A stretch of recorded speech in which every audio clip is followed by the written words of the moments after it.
شقة هادية في المهندسين حصل سر واحد فضح كل شيء، ومفيش حد هيصدق اللي شافه.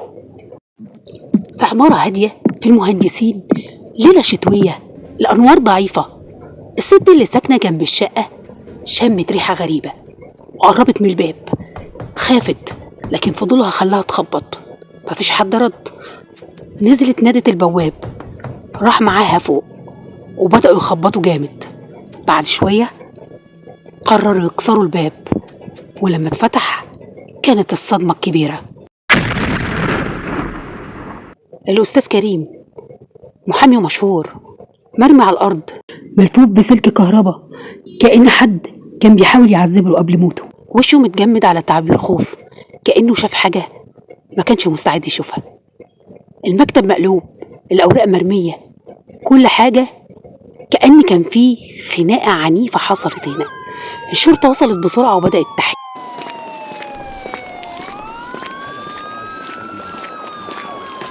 حضرة الضابط بيقول مفيش كسر في الباب، مفيش سرقة ولا أي مقاومة، يعني اللي قتله كان يعرفه.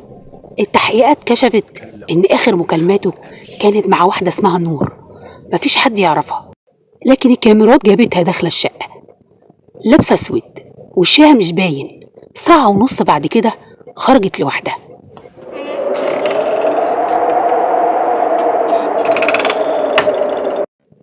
نور كانت بنت في العشرينات، وشها بريء، لكن في عينيها حاجة مش طبيعية. هي كانت موكلة قبل كده، لكن العلاقة بينهم ما كانتش كويسة. الأستاذ كريم ساعدها في قضية، وبعدها فضلت تقرب منه بشكل غريب. الليلة الأخيرة كانت هادية. نور دخلت الشقة ومعاها واحد تاني زي ما اتفقوا، كل شيء محسوب. شربوا شاي وقعدوا يتكلموا. كريم كان فاكر إنها رجعت له، لكن الحقيقة كانت إن دي آخر مرة يشوفها فيها. وهم بيتكلموا مع بعض بدأت الأمور تتوتر وبدأت تظهر علامات الخطر. كريم حاول يقوم بس رجله ما قدرتش، ووشه اتجمد على ابتسامة نور الهادية اللي ما كانتش فيها أي ندم، وده كان الانتقام من الابتزاز اللي عملوا فيهم.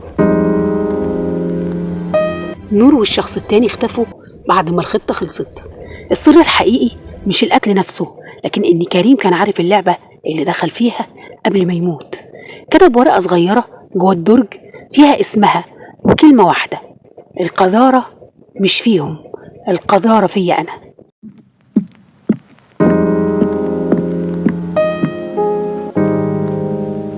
الجيران لسه بيحكوا عن خطوات في الشقة بالليل وكأنها ما زالت حية. السر القذر لسه موجود، واللي سمع القصة بيحس بالرعب الحقيقي اللي ورا ابتسامته. الليلة دي خلصت القصة الرسمية، بس الحقيقة المظلمة فضلت عايشة في كل زاوية في الشقة. السر القذر سر محدش هيعرفه بالكامل، واللي بيحاول يكشفه ممكن يكون آخر من يعرف الحقيقة.